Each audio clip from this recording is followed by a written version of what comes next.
വ്യക്തികൾ തമ്മിലുള്ള പകയും വിദ്വേഷവും പല ദുരന്തങ്ങൾക്കും കാരണമായി ഭവിച്ചിട്ടുണ്ട്.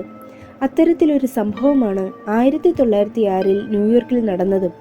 പ്രമുഖ വാസ്തുശില്പിയായിരുന്ന സ്റ്റാൻഫോർഡ് വൈറ്റിനെ കൊല ചെയ്ത സംഭവം ന്യൂയോർക്ക് നഗരത്തെ പിടിച്ചുകുലുക്കുക തന്നെ ചെയ്തു. ഇവ്ലിൻ ഥ എന്ന സുന്ദരിയായ പാട്ടുകാരിയുമായി സ്റ്റാൻഫോർഡ് വൈറ്റിന് തോന്നിയ ആകർഷണമാണ് ഈ ദുരന്തത്തിലേക്ക് അദ്ദേഹത്തെ നയിച്ചത്.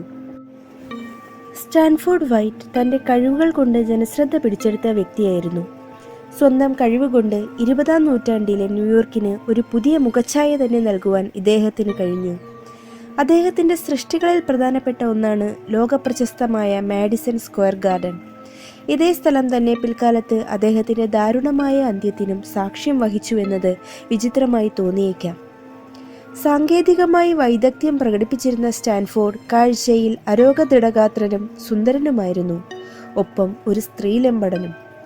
സുഹൃത്തുക്കളുമായുള്ള സംഗമവേളകളിലും പാർട്ടികളിലും തൻ്റെ ഈ കഴിവുകൾ അഭിമാനത്തോടെ തന്നെ അദ്ദേഹം പ്രദർശിപ്പിച്ചിരുന്നു. അതേസമയം സ്ത്രീകളോട് ആകർഷകത്വവും പ്രകടിപ്പിച്ചിരുന്നു. ഈ ദൗർബല്യമാണ് ഈവ്ലീനുമായി അദ്ദേഹത്തെ അടുപ്പിച്ചത്.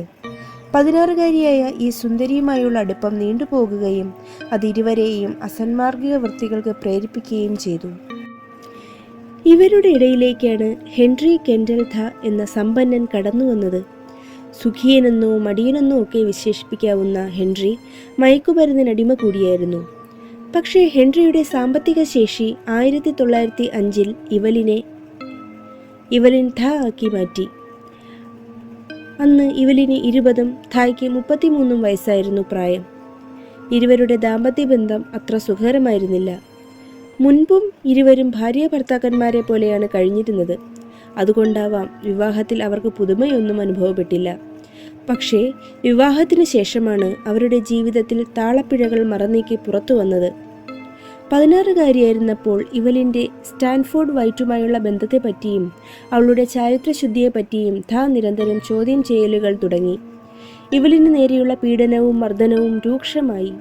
അവളുടെ പൂർവ്വകാല ചരിത്രത്തിൽ വെറുപ്പ് തോന്നിയ ഥായുടെ മനസ്സിൽ ഒരു കൊലപാതകത്തിനുള്ള പ്രേരണ മുട്ടിട്ടു. ന്യൂയോർക്കിൽ 4 മാഡിസൺ സ്ക്വയർ ഗാർഡനുകളാണുള്ളത്. സ്റ്റാൻഫോർഡ് വൈറ്റിൻ്റേത് അതിൽ രണ്ടാമത്തേതാണ്. ഇവിടെ വിശ്രമത്തിനും വിനോദത്തിനുമായി ആയിരക്കണക്കിന് ആളുകളാണ് ദിവസവും വന്നുകൊണ്ടിരുന്നത്. അക്കൂട്ടത്തിൽ ഇവലിനും ഭർത്താവ് ഹെൻറി ഥായും അവരുടെ സുഹൃത്തുക്കളും ഉണ്ടായിരുന്നു. ഒരു തീന്മേശയ്ക്കരികിൽ ഏകനായിരുന്ന സ്റ്റാൻഫോർഡ് വൈറ്റിൻ്റെ സമീപത്തെത്തി നിങ്ങളെൻ്റെ ജീവിതം നശിപ്പിച്ചുവെന്ന് ആക്രോശിച്ചുകൊണ്ട് ഹെൻറി ഥ തൻ്റെ നിറതോക്ക് വൈറ്റിന് നേരെ പ്രയോഗിച്ചു. സ്റ്റേജിൽ പാട്ടും നൃത്തവും അരങ്ങ് തകർക്കുമ്പോൾ വെടിയുടെ ശബ്ദം ഉച്ചത്തിൽ മുഴങ്ങിക്കേട്ടു. 3 വെടിയുണ്ടകളാണ് അയാൾ വൈറ്റിന് നേരെ പ്രയോഗിച്ചത്. ഈ സംഭവത്തെ തുടർന്ന് ഥ അറസ്റ്റ് ചെയ്യപ്പെട്ടു. ധനാഢ്യനായിരുന്ന ഹെൻറി ഥായ്ക്ക് ഇരുമ്പഴികൾക്കുള്ളിലും ഏറ്റവും മുന്തിയ സുഖസൗകര്യങ്ങൾ തന്നെ ലഭിച്ചു.